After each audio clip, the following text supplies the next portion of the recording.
ਵਾਹਿਗੁਰੂ ਜੀ ਕਾ ਖਾਲਸਾ ਵਾਹਿਗੁਰੂ ਜੀ ਕੀ ਫਤਿਹ। ਖੋਜ ਗੁਰਬਾਣੀ ਵਿੱਚ ਆਪ ਸਭ ਦਾ ਸਵਾਗਤ ਹੈ ਜੀ। ਸਭ ਨੂੰ ਜੀ ਆਇਆਂ ਜੀ। ਆਓ ਅਸੀਂ ਸਾਰੇ ਮਿਲ ਕੇ ਪਹਿਲਾਂ ਸ਼ਬਦ ਦਾ ਉਚਾਰਨ ਅਤੇ ਉਸ ਤੋਂ ਉਪਰੰਤ ਉਸਦੇ ਅਰਥ ਕਰਾਂਗੇ। ਅੱਜ 19ਵੇਂ ਸ਼ਬਦ ਦੀ ਵਾਰੀ ਹੈ ਜੀ। ਗੌੜੀ ਬਰਾਗਣ ਮਹੱਲਾ ਪਹਿਲਾ। ਹਰਣੀ ਹੋਵਾਂ ਬਨ ਵਸਾਂ, ਕੰਦ ਮੂਲ ਚੁਣ ਖਾਓ, ਗੁਰ ਪ੍ਰਸਾਦੀ ਮੇਰਾ ਸੌ ਮਿਲੇ, ਵਾਰ ਵਾਰ ਹੋ ਜਾਓ ਜੀਓ। मैं बंजारन राम की, तेरा नाम बखर व्यापार जियो रहाओ। कोकिल होवा अंब बसां, सहज शब्द विचार, सहज सुभाए मेरा सौ मिले, दर्शन रूप अपार। मछली होवा जल बसां, जी जंत सब सार, उर्वार पार मेरा सौ वसे, होम मिलोंगी बाँ बसार। नागन होवा तर बसां, शब्द वसे पौ जाए, नानक सदा सुहागनी, जिन ज्योति जोत समाए। नागन होवा तर बसां, शब्द वसे पौ जाए, नानक सदा सुहागनी, जिन ज्योति जोत समाए। ਇਸ ਸ਼ਬਦ ਵਿੱਚ ਗੁਰੂ ਜੀ ਸਾਨੂੰ ਦੱਸਦੇ ਹਨ ਕਿ ਭਾਵਾਂ ਮੈਂ ਕਿਸੇ ਜਨਮ ਵਿੱਚ ਵੀ ਹੋਵਾਂ, ਕਿਸੇ ਰੂਪ ਵਿੱਚ ਵੀ ਹੋਵਾਂ, ਮਨੁੱਖਾ ਜਨਮ, ਹਿਰਨੀ ਦਾ, ਕੋਕਲ ਦਾ, ਸੱਪ ਦਾ, ਮੈਂ ਹਰ ਤਰ੍ਹਾਂ ਹੇ ਪਰਮੇਸ਼ਰ ਤੇਰੇ ਨਾਮ ਨਾਲ ਜੁੜੀ ਰਵਾਂ। ਗੁਰੂ ਜੀ ਇਸ ਸ਼ਬਦ ਵਿੱਚ ਕਹਿੰਦੇ ਹਨ, ਜੇ ਮੈਂ ਹਿਰਨੀ ਹੋ ਜਾਵਾਂ ਤਾਂ ਜੰਗਲ ਵਿੱਚ ਜਾ ਵਸਾਂ ਜੀ। ਬ੍ਰਿਛਾਂ ਦੇ ਪੱਤੇ ਅਤੇ ਧਰਤੀ ਦੇ ਹੇਠਾਂ ਪੈਦਾ ਹੋਣ ਵਾਲੇ ਪਦਾਰਥ ਖਾਵਾਂ ਜੀ। ਫਿਰ ਗੁਰੂ ਜੀ ਕਹਿੰਦੇ ਹਨ, ਇਸੇ ਤਰ੍ਹਾਂ ਗੁਰੂ ਦੀ ਕਿਰਪਾ ਦੁਆਰਾ, ਗੁਰਸ਼ਬਦ ਗੁਰਬਾਣੀ ਦੁਆਰਾ ਜੇ ਮੈਨੂੰ ਮੇਰਾ ਸ਼ੌ ਪਤੀ ਪਰਮੇਸ਼ਰ ਮਿਲ ਜਾਵੇ ਤਾਂ ਮੈਂ ਉਸ ਤੋਂ ਵਾਰੀ ਸਦਕੇ ਜਾਵਾਂ ਜੀ। ਫਿਰ ਗੁਰੂ ਜੀ ਕਹਿੰਦੇ ਹਨ, ਮੈਂ ਰਾਮ ਦੀ ਵੰਜਾਰਨ ਹਾਂ ਜੀ, ਅਤੇ ਹੇ ਪਰਮੇਸ਼ਰ ਤੇਰਾ ਗੁਰਸ਼ਬਦ ਗੁਰਬਾਣੀ ਨਾਮ ਹੀ ਮੇਰੇ ਲਈ ਸੌਦਾ ਅਤੇ ਵਪਾਰ ਅਤੇ ਵਣਜ ਹੈ ਜੀ। ਫਿਰ ਗੁਰੂ ਜੀ ਕਹਿੰਦੇ ਹਨ, ਉਸ ਪਰਮੇਸ਼ਰ ਦਾ ਦਰਸ਼ਨ ਕਰਨ ਲਈ ਜੇ ਮੈਂ ਕੋਕਲ ਹੋਵਾਂ, ਅੰਬ ਦੇ ਦਰਖਤਾਂ ਉੱਤੇ ਜਾ ਵਸਾਂ, ਰੂਪ ਅਤੇ ਗਿਆਨ ਦੁਆਰਾ ਗੁਰਸ਼ਬਦ ਗੁਰਬਾਣੀ ਦਾ ਵਿਚਾਰ ਕਰਾਂ, ਫਿਰ ਸੁਭਾਵਕ ਹੀ ਮੇਰਾ ਪਤੀ ਪਰਮੇਸ਼ਰ ਮੈਨੂੰ ਮਿਲ ਜਾਵੇ ਜੀ, ਜੋ ਦਰਸ਼ਨ ਕਰਕੇ, ਰੂਪ ਕਰਕੇ ਬੇਅੰਤ ਹੈ ਜੀ। ਫਿਰ ਗੁਰੂ ਜੀ ਕਹਿੰਦੇ ਹਨ, ਜੇ ਮੈਂ ਮੱਛੀ ਹੋ ਜਾਵਾਂ ਅਤੇ ਪਾਣੀ ਵਿੱਚ ਵਸਾਂ, ਜੋ ਜੀਵ ਜੰਤ ਸਭ ਦੀ ਸਾਰ ਲੈਣ ਵਾਲਾ ਹੈ, ਉਸ ਪਰਮੇਸ਼ਰ ਨੂੰ ਗੁਰਸ਼ਬਦ ਗੁਰਬਾਣੀ ਨਾਮ ਦੁਆਰਾ ਸਿਮਰਾਂ, ਉਰਵਾਰ ਅਤੇ ਪਾਰ ਭਾਵ ਹਰ ਪਾਸੇ ਮੇਰਾ ਪਤੀ ਪਰਮੇਸ਼ਰ ਵਸਦਾ ਹੈ ਜੀ। ਮੈਂ ਬਾਹਾਂ ਫੈਲਾ ਕੇ ਫਿਰ ਉਸਨੂੰ ਜਾ ਮਿਲਾਂਗੀ ਜੀ।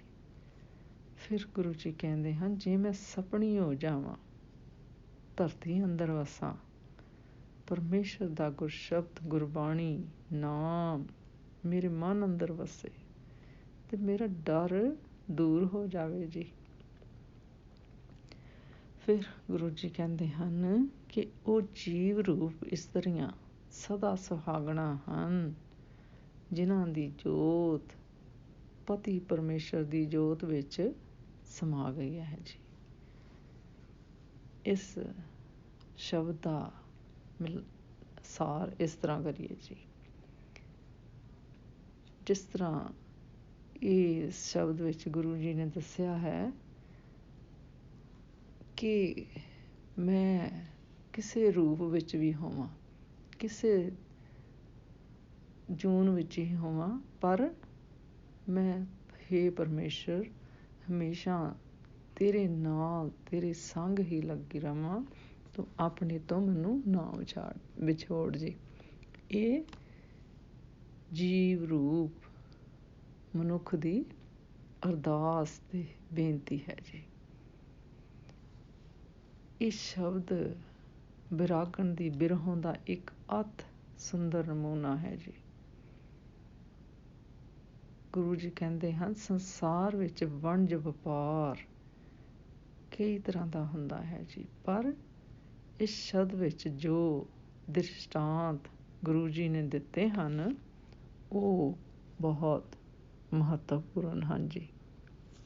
ਫਿਰ ਗੁਰੂ ਜੀ ਕਹਿੰਦੇ ਹਨ, ਜਿਵੇਂ ਹਿਰਨੀ ਦਾ ਬਨ ਵਿੱਚ, ਜੰਗਲ ਵਿੱਚ, ਅਤੇ ਕੋਇਲ ਦਾ ਅੰਬਾਂ ਦੇ ਦਰਖਤ ਉੱਤੇ ਰਹਿਣਾ, ਮੱਛੀ ਦੀ ਪਾਣੀ ਨਾਲ ਸੰਗਤ ਅਤੇ ਸਪਣੀ ਦਾ ਧਰਤੀ ਵਿੱਚ ਰਹਿਣਾ ਕਿਸੇ ਅਨੁੱਠੇ ਪਿਆਰ ਦਾ ਪ੍ਰਤੀਕ ਹਨ ਜੀ।